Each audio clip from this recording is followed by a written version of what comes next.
Hello again, folks. Doc here. I wanted to drop in and talk to you about one of my very favorite media figures, James May. Yes, Captain Slow himself.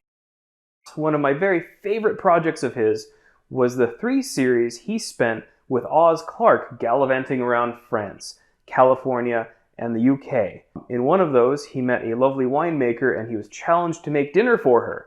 And that dinner turned out to be Spam and beans with onions, which I thought was a joke food until I tried it for myself and realized it's actually quite brilliant. That's going to be my very first meal here on Get Outdoors.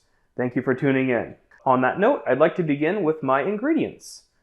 Right here, I have 1 tin of baked beans. Now these are the UK style, and look for the ones in the blue label. I'm not going to name names here, but I know that you know they're Heinz brand beans.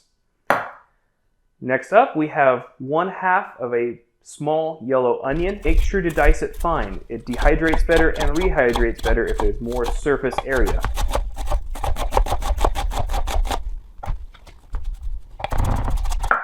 Next up is 1 clove of garlic, minced fine. And of course, the star of our show, Spam singles. Yes, I don't take a tin of Spam with me when I go hiking because that's way too much food, and then I have a smelly tin to carry around afterward. Nope, I carry the singles, and I usually ration about 1 single per person for this dish. Moving on along here, I have my favorite hot sauce, which is Crystal brand hot sauce, but you're welcome to use your favorite hot sauce. Just be sure to use a vinegar-based one. The acid is very important for this. And 1/4 cup of water. More on that in a little bit. Now this is where I get into the additions that I've made to this dish. First up is 1 teaspoon of fresh ground black pepper, 1/2 teaspoon of Worcester sauce, 1 full tablespoon of tomato ketchup, and a few dashes of fish sauce. This is all to back up these flavors and give it a more meaty umami flavor overall. So stay tuned as we cook it down. First up, the onions go in the pan. Now this is where that little 1/4 cup of water I mentioned comes into play. You can't really use oil when you're cooking for the dehydrator because that oil will go rancid in storage. So instead, we're going to use a little water to help just transfer heat into the onions and help them cook down and render out and become tender. It's very, very important these get cooked thoroughly. Otherwise, you'll end up with raw. Now that the onions are tender, we're going to go ahead and add our garlic. We don't want to add it too early because there's a risk of it burning. We want it in there kind of later on. Again, low temperature, just keep stirring, keep moving it around. You'll end up with a nice base. Okay, that looks good. Now we're going to add our beans. Just open up the pull tab and pour them right in. Make sure to get all that goodness in there. Stir it to combine. The Worcester sauce.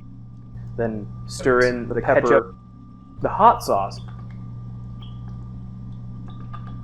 Don't go light on the hot sauce. It's very important that it's in there. Give it a few dashes of fish sauce to taste. Now this is the next important step. This is too runny for my dehydrator. It'll just spill off of the spill sheets. You'll end up with a mess. So keep it on low heat and continue to reduce it down until it's, a tight, thick paste. It's going to take a while. Just keep stirring patiently over low heat. Give it its time. Okay, that looks good. Now, what you'll want to do is take it off the heat and allow it to cool a little bit. Meanwhile, prep your dehydrator. I usually do about 2 spill sheets for my dehydrator for this recipe, and I just make sure to carefully pour it on as a central circular mass. Overdo it because I don't want to risk it pouring down and slopping all over the place.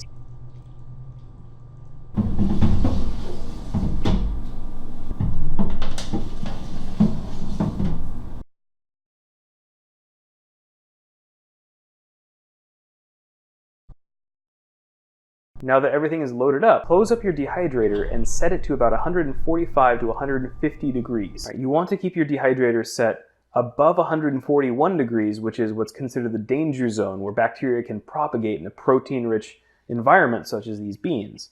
but you don't want it to be too high that you end up over dehydrating it and just converting it into an inedible, unusable gravel, which I've done.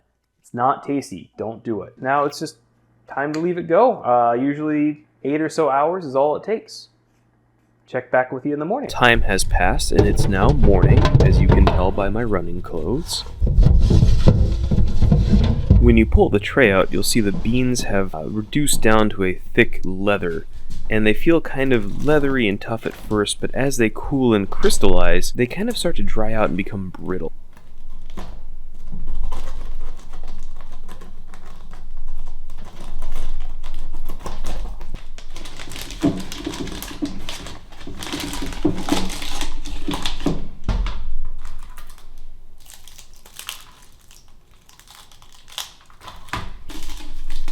And you can see I'm using my pitcher trick to hold the bag and just peel it off and put it in the bag.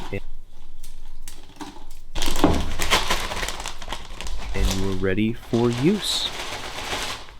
Hello again, folks. Doc here, and it's time to actually make the James May special happen. The first step is to prepare the Spam.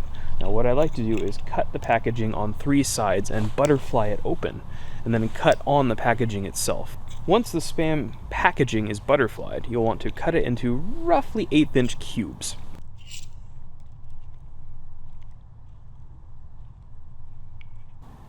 From there, heat up the pan with the oil in it. You'll need about a tablespoon or so of oil to keep it from sticking. And once it's good and hot, then add the Spam. And keep it moving. Use a spoon or a spork and keep it moving. Make sure to get a good sear on that Spam to get it nice and flavorful. The Maillard effect is your friend. Once the Spam is browned, then add the water. I'd say start with about 1/2 cup and you can eyeball it from there if you need more. It's always easier to add more than to take stuff out. Then add your beans, stir it in, and let them simmer. You don't want to bring them to a boil, and you definitely don't want to scorch them. Once they're good and hot, just kill the heat and let it sit for like 10 minutes. That's going to give it a little bit more time to just rehydrate on its own without risking scorching it or breaking down the starches into like a mealy goop. Mealy goop, not what we're after.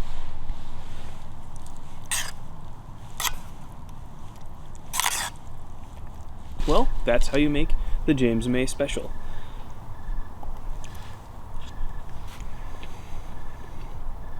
It's really spectacular. You've got just these savory, meaty flavors all over. Slightly sweet. It's really satisfying because it's greasy. This is a really tasty meal for a cold day backpacking. It's easy, it's cheap, it feels good and sticks to your ribs. I love this meal. I'm glad I could share it with you. And if there's anything I can say, it's that, well, considering this meal originated on a wine program, I would be irresponsible not to offer some tasting notes. And my tasting notes are, drink whatever the hell you have. We're backpacking after all. We can't carry around a lot of stuff, but what we do have, I'm sure we all enjoy. So I'm gonna have a little hot lemonade, and I hope you enjoy your day. Thank you for tuning in. I'm Doc, and I appreciate your time. Please be sure to leave a like, a comment, and a subscribe. I would really appreciate that, and I hope you have a wonderful day. Thank you for tuning in.